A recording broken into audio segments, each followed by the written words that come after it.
During the really frigid winter storm that we had, I discovered that one of our cockerels was not doing so well. He's the one that I'm worried about. And that's when I discovered he was covered in chicken mites. Oh my goodness, he is covered in bugs.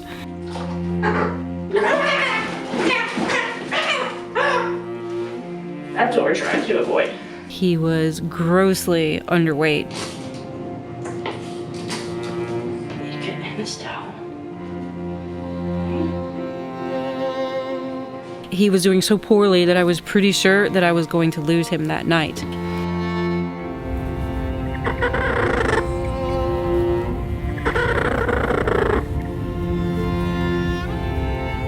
I just cannot believe this little chicken survived the night. I thought for sure I was going to be burying him this morning, but he is actually up and eating and drinking and walking a little bit. He doesn't look wonderful, but he's alive. So I think this little guy has a shot. What a miracle.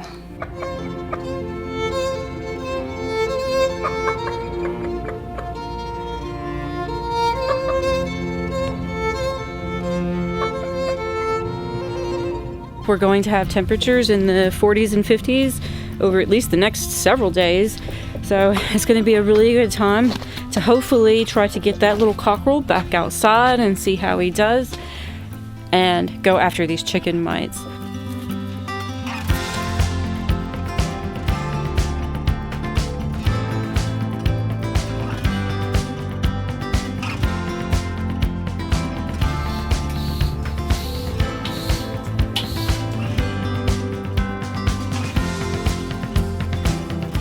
I'm going to be reuniting him with the rest of the flock. See how that goes. Hopefully there's no issues. He's only been away from the flock for a few days, so I doubt we'll have any problems, but I'm going to keep a close eye on him and watch him and see how it goes. Oh, God.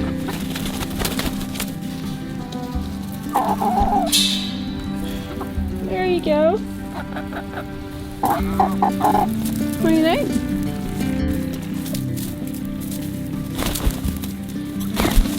Oh, come on, guys. Be nice. Goodness gracious. Oh, my lens is dirty. Well, apparently a few days away from the flock is one too many days. A little bit of drama.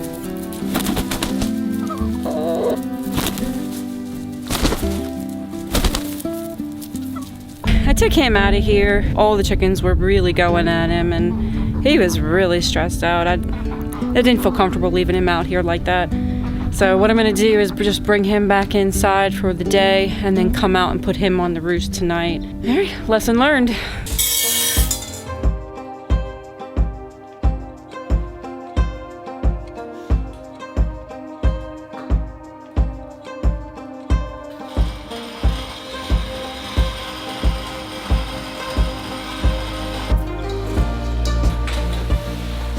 Man, this weather is just crazy. It's like 60 degrees in January. Not complaining.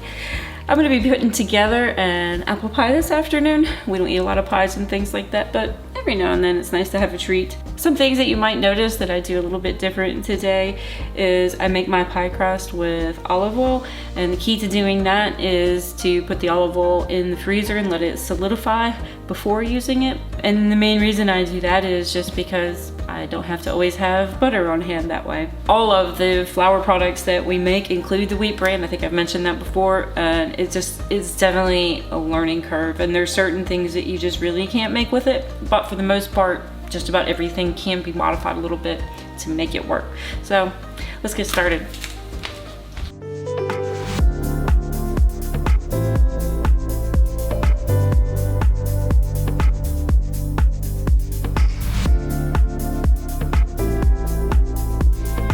I'm gonna stick these in the fridge for at least 15 minutes. Hey chickies! Hey chickies! There's some compost. I'll bring you a snack later, Uni. Too busy. Oh, it's so wet. Wet feet. Wet feet. Oh, it's really dark out there. Like it's fixing to break loose.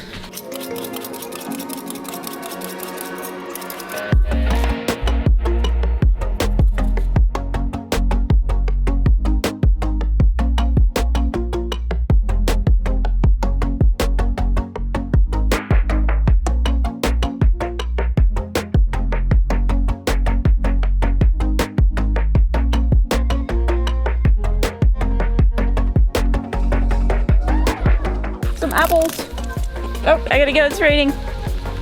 Gotta get my camera wet. Ah. They all look like wet dogs. Okay, now I need to make the filling for the apple pie.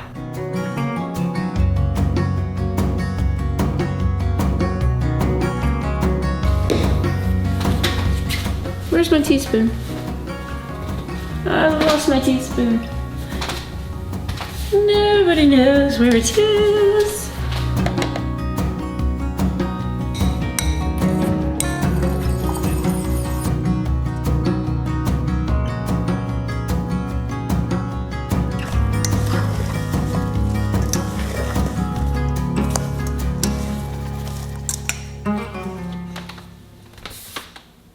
After I get this pie made,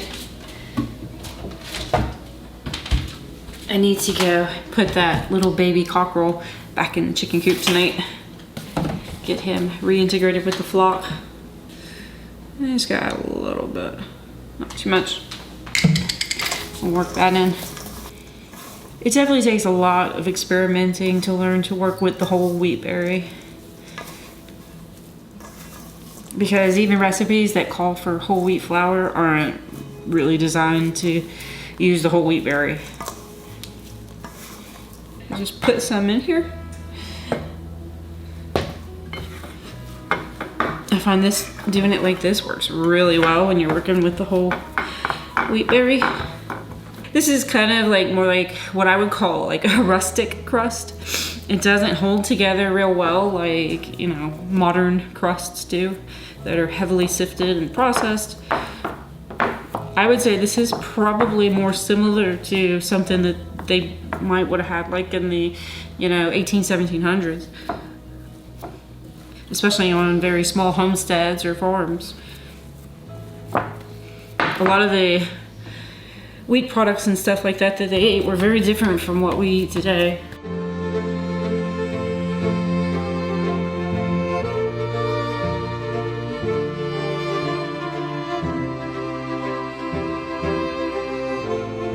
I was going to put a top on my pie, a pie crust laying on top of the pie, but I think I'm just gonna do crumbles. I'm having a little bit of trouble with my dough today. Sometimes I do. So just make it easy.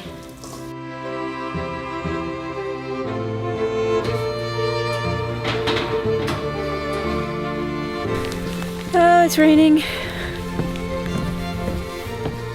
Don't know how long I'm gonna be able to have my camera out here.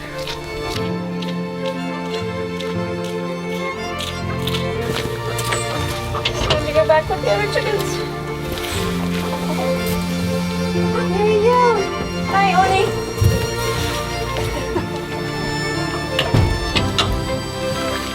All right, little baby chicken is back in here with the other chickens on the roost. I expect all that to go just fine. And I think now, at this point, his whole problem was that he was infested with mites just so severely that it had dropped his body weight and he was just weak and sickened from it. And so when I put him in the house, the first thing I did was I treated him a little bit before I brought him in the house. And then when I brought him in the house, I bathed him and tried to wash off as many of the mites as possible. And then I treated him with permethrin really good. And he did improve quickly after that. Like I thought I was going to lose him the first night because he was doing really bad, but he recovered quickly and he has been putting on some weight, I think, and walking around normally and everything. So I think he's going to do fine now, but it's just a matter of getting rid of these mites at this point. And my only question is, why does he have them so much worse than the other chickens?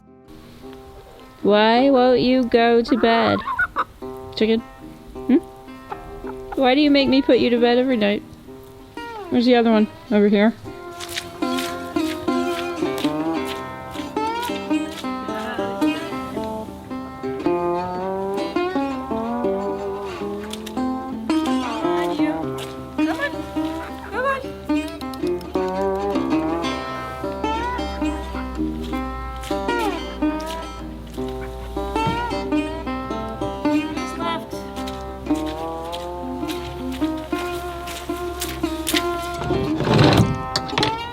Well, that was surprisingly much easier than it usually is.